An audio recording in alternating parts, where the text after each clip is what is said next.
प्रत्येक मावळणारा सूर्य हा उद्याची आशा घेऊन येतो आणि अशीच आशा होती अखंड भारताला आपल्या विनेश फोगाटच्याकडून.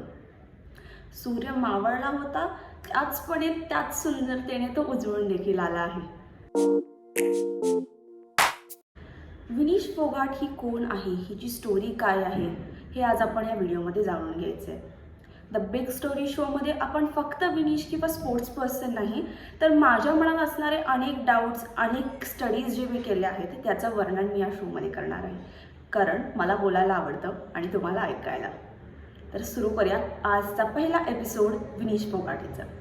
तर विनेश फोगाट ही कोण आहे, काय आहे, हिचा आणि गीता बबिता दंगल स्टोरीचं काय कनेक्शन आहे असं सगळ्यांना वाटत असतं. काय काय जणांना तर असं वाटतं की गीता बबिता यांच्या ज्या छोट्या बहिणी होत्या त्यांचीच ही बहीण आहे का, तर असं नाही आहे.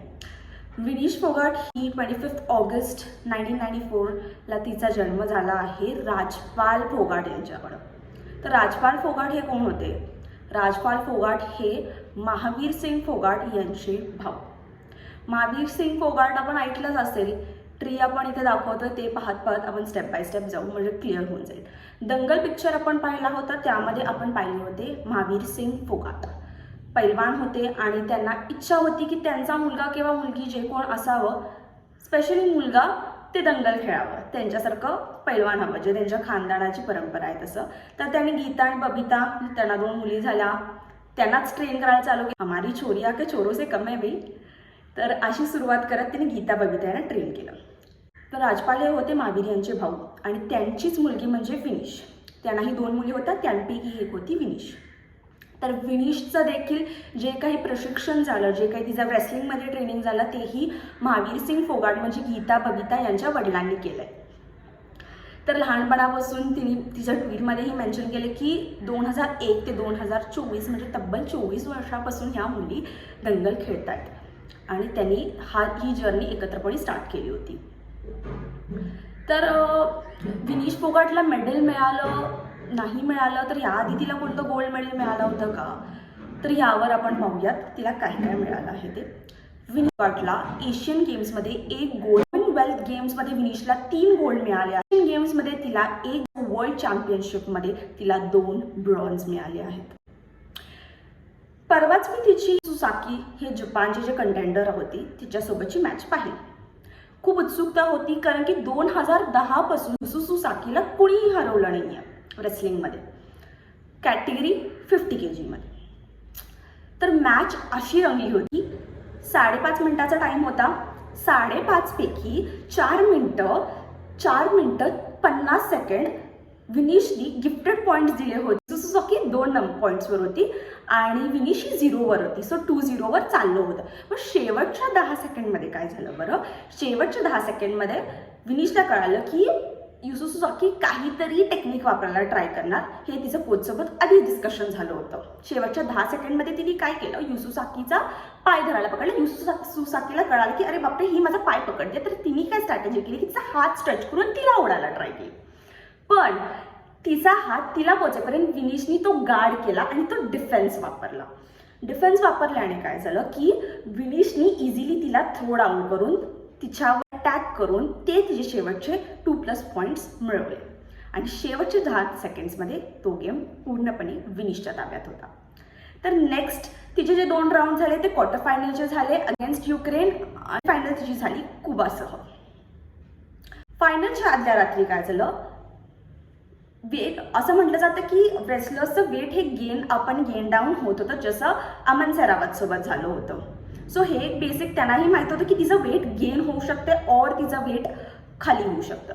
तर आदल्या दिवशी तिने आणि त्यांचे जे कोच होते, टीम होती, त्यांनी तिचं वेट टेस्ट केलं. 2 kg अबाव तिचं वेट दाखवत होतं. तर अशा वेळेस काय झालं, रात्रभर विनेश ही झोपली नाही, तिने पाणी पिलं नाही, ती जेवली नाही, त्यासह तिने हॉट स्टीम बाथ घेतले होते आणि रनिंग करत होती कंटिन्युअसली पूर्ण रात्र. तिला माहीत होतं की तिची मॅच आहे दुसऱ्या दिवशी, तरी ती झोपली नाही, ती कंटिन्युअसली पडत होती. एवढं सगळं करून सकाळी जेव्हा प्रत्येक मॅचच्या आधी टेस्टिंग केलं जातं, सांगितलं असतं की असं तुमचं टेस्टिंग या वेळेला होणार आहे. सो प्रत्येक मॅचच्या वेळी ही टेस्टिंग केली जाते त्यांच्या वेटची. तर जेव्हा तिची टेस्टिंग केली तेव्हा जे तिचं 52 kg झालं होतं ते झालं 50.1 kg. सो 100 ग्रॅम्स झाले एक्स्ट्रा. आता काय झालं बरं नेक्स्ट, की आता जस्ट होतं की तिने तिचं ब्लड ड्रॉ केलं. जेवढं रक्त तिला काढता येत होतं तेवढ्या बाटल्या तिने ड्रॉ केले. लाईक एका नॉर्मल पर्सनसाठी जेवढं आपण काढू शकतो तेवढं तिने काढायचा प्रयत्न केला. तिने जे हेअर्स कट केले, एवढ्या लेवलचे हेअर्स होते ते पूर्ण तिने बॉय कट केला. तरीही ते कुठंतरी 100 ग्रॅम्स मॅच नाही झालं. ते 100 ग्रॅम्स कुठंतरी राहिलं.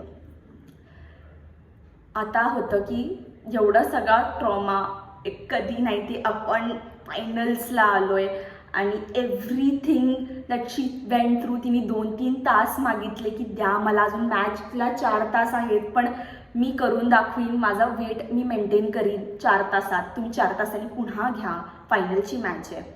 तरी तिची मागणी पूर्ण केली गेली नाही आणि तिला डिस्क्वालिफाय केलं. जर ते 4 तास मिळाले असते तर नक्कीच तिने ते 100 ग्रॅम कमी केलं असतं ना, असं प्रत्येकाला वाटतं. आणि नक्कीच तिने ते केलं असतं. तो जज्बा, तो जुनून तिच्या युसुसु साकीच्या मॅचपासून आपल्याला तिच्या टोळ्यात पाहायला मिळत होता. ज्या पद्धतीने तिने तो शेवटचा ट्विट केला की नमन करते मी आता पैलवानकीला आणि मी आज संन्यास घेते, मी आज पैलवानकी सोडते, तेव्हाच डोळ्यातून पाणी भरून आलं. आणि तेव्हाच कळालं की कारण की कसं झालं, रिओचे ऑलिम्पिक्स होते त्यात तिला इंजुरी झाली. टोकियो 2020मध्ये 53मध्ये ती कॉम्पीट करत होती. तिथे ती 6th पोझिशनला लँड झाली आणि ती कंटिन्यू नाही करू शकली. यावेळी पण तिला 53मध्ये करायचं होतं पण वर्ल्ड चॅम्पियनशिप ज्यांनी जिंकली होती त्यांना ती संधी दिली गेली होती म्हणून 53मध्ये ती कम्पीट करू शकली नाही. आणि यावेळी एवढं जवळ येऊन एक पाऊल फक्त पुढे यायचं होतं आणि ते मागं आलं. असं अनेकदा होतं की 100 मार्काचा पेपर आहे, 35 मार्काचं पासिंग आहे, पण अरे बापरे 34 मार्क्सच पडले, काटोकाटी. तर ती फिलिंग सगळ्यांना आपल्याला कळत झाली की ती कशी असेल बरं.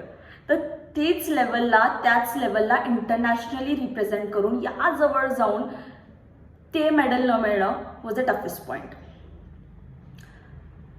ज्यावेळी तिला शुद्धी आली तिने सिल्वर मेडलसाठी अपील केली. सिल्वर मिळालं नसतं का, सगळीकडे बातमी तर पसरली होती की अरे विनीश फोगाट हिचं सिल्वर मेडल हे कन्फर्म्ड आहे. तर ह्याची अपील तिने इंटरनॅशनल स्पोर्ट्स काउन्सिलमध्ये केली होती आणि त्याचा रिझल्ट अजूनही आपण वाट पाहतोय. Everyone has ups, everyone is downs. The only thing you have to remember is की तुम्ही हार्डवर्क केलंय आणि तुम्ही तिथे पोहोचणार आहात. ती श्रद्धा असावी लागते आणि तेवढं हार्डवर्कमध्ये तुम्हाला स्वतःला कॉन्फिडन्स पाहिजे. मच तर जाऊन तुम्ही कुठं अपील किंवा मच तर जाऊन तुम्ही स्वतःचं स्टँड घेऊ शकाल कधी. तर मेडल जिंकण्यापेक्षा हृदय जिंकणं महत्त्वाचं असतं आणि नक्कीच ते विनीशने केलेलं आहे.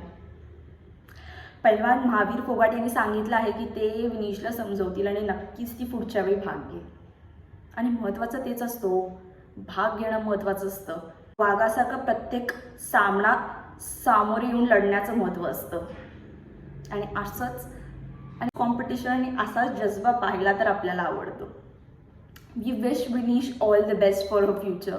जे काय डिसिजन्स ती रेसलिंगबद्दल घेईल, जे काय डिसिजन्स ती तिच्या लाईफमध्ये आणखीन पुढे घेईल, we hope that motivates us like she is done today. अशाच नवीन स्टोरीज आणि अशाच नवीन कॉन्सेप्टसाठी माझ्या चॅनलला सबस्क्राईब करायचं आहे. आपण असेच नवीन स्टोरीज द बिग स्टोरीमध्ये घेऊन येणार आहोत. फक्त लाईफ स्टोरीज नाही तर माझ्या विचारात, माझ्या ध्यानात कोणते काही विषय येतील ते मी तुम्हाला सगळ्यांना सांगू इच्छिते. तर पुन्हा भेटूया पुढच्या भागात. Until then like, share and subscribe to the channel. Doodles.